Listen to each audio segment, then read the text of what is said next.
అందరూ బాగున్నారా? సమ్మర్ చాలా ఎండలు ఎక్కువగా ఉన్నాయి కదా. మరి లాస్ట్ వీక్ చెప్పినట్లుగానే మీరందరూ వాటర్ ఎక్కువగా తాగుతున్నారా పిల్లలు? ఒకవేళ మీరు గనక తాగకపోతే ఈ వారం నుండైనా ప్రతిరోజు కనీసం 2 నుంచి 3 లీటర్లు వాటర్ అయినా తీసుకోండి. ఓకేనా పిల్లలు? అలాగే మీ అందరికి హాలిడేస్ అనుకుంటా కదా. మరి సమ్మర్ హాలిడేస్ అంతా మీరు చాలా ప్లాన్స్ వేసే ఉంటారే. చక్కగా కొంతమంది వెకేషన్స్ కి వెళ్తారు, కొంతమంది ఏమో క్యాంప్స్ కి వెళ్తూ ఉంటారు. ఇలా అందరూ ఒక్కొక్క ప్లాన్స్ వేసుకుంటున్నారు కదా. మరి ఈ సమ్మర్ హాలిడేస్ మొత్తం మీరు ఏదో ఒక మంచి విషయాన్ని నేర్చుకోవడానికి ప్రయత్నం చేయండి. ఓకేనా? అంతేకాని టైం వేస్ట్ మాత్రం అస్సలే చేసుకోకండి పిల్లలు. అలాగే మీ హాలిడేస్ ని కూడా మీరు చక్కగా ఎంజాయ్ చేయండి. ఓకేనా?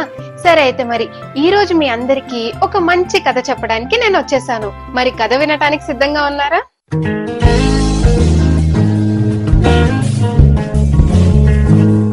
ఒక ఊరిలో విక్కీ అని ఒక అబ్బాయి ఉండేవాడు.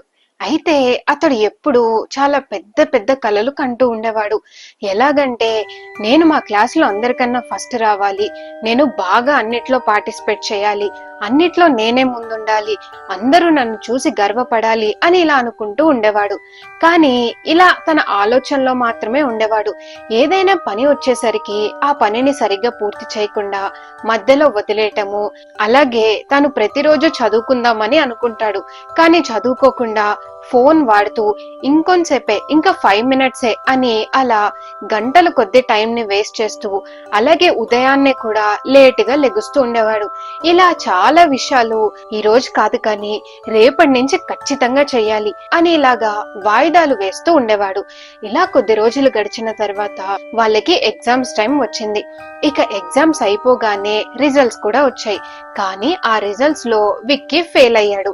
దాంతో అతడి ఇంటికి వచ్చి బాగా ఏడుస్తూ వాళ్ళ అమ్మ దగ్గరికి వెళ్లి ఇలా అన్నాడు, నేను చాలా కష్టపడదాం అని అనుకున్నాను, అయినా సరే నేను ఫెయిల్ అయిపోయాను అని ఏడుస్తా ఉంటే అప్పుడు వాళ్ళమ్మ ఏం చెప్పిందంటే, చూడు విక్కీ, నువ్వు ఎవరితోనో పోటీ పడాల్సిన అవసరం లేదు, కానీ నీతో నువ్వు యుద్ధం చెయ్యాలి. నువ్వు చాలా విషయాల్లో నువ్వు చాలా లేజీగా ఉంటున్నావు, నీ శరీరమే నీకొక పెద్ద శత్రువు అని వాళ్ళమ్మ చెప్పింది. దాంతో విక్కీ బాగా ఆలోచించడం మొదలు పెట్టాడు.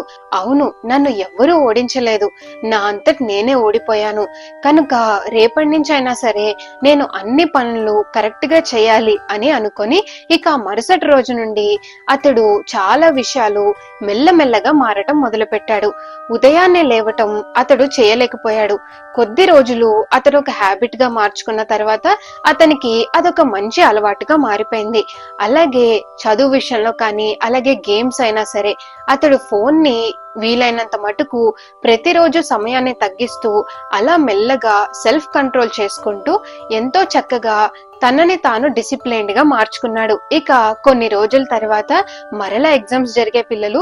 అప్పుడు మాత్రం విక్కీ తన ఎగ్జామ్స్ లో పాస్ అయ్యాడు. తన ఇంప్రూవ్మెంట్ ని తానే చూసుకున్నాడు. పిల్లలు, విక్కీ చాలా విషయాల్లో తనకి తాను సెల్ఫ్ కంట్రోల్ చేసుకోవటం వలన ఎంతగానో ఇంప్రూవ్ అయ్యాడు కదా. మనం కూడా అంతే పిల్లలు. చాలా పనులని మనం వాయిదాలు వేస్తా ఉంటాము. ఈ రోజు కాదులే, రేపటి నుంచి ఎలాగైనా చేస్తానని. కానీ అలా చేయటం వలన చివరికి రిజల్ట్స్ ఫెయిల్ అయ్యే వస్తాయి. బైబిల్లో సామెతల్లో కూడా ఈ విధంగా వ్రాయబడి ఉంది, తన ఆత్మని అదుపులో ఉంచువాడు పట్టణాన్ని జయించిన వాడి కంటే గొప్పవాడు అని. అంటే మన ఆత్మని మనం ఎంతగానో నియంత్రించుకోవాలి. ఇది మన జీవితాల్లో చాలా ఇంపార్టెంట్ విషయం పిల్లలు. సెల్ఫ్ కంట్రోల్ కనుక లేకపోతే మనం అనేక విషయాల్లో నష్టపోతాము. కనుక మీరు ఇప్పటి నుండే వీటన్నిటిలో చక్కగా ప్రాక్టీస్ చేస్తే మీకు ఎంతో మంచి భవిష్యత్తు ఉంటుంది. అంతేకాదు పిల్లలు, అలా చేయడం ద్వారా మీరు దేవునికి ఇష్టమైన వారిగా ఉంటారు. ఓకేనా పిల్లలు? సరే, అయితే వచ్చేవారు ఇంకో కథతో మళ్ళీ మనం సంతోషంగా కలుద్దాం. బాయ్ పిల్లలు.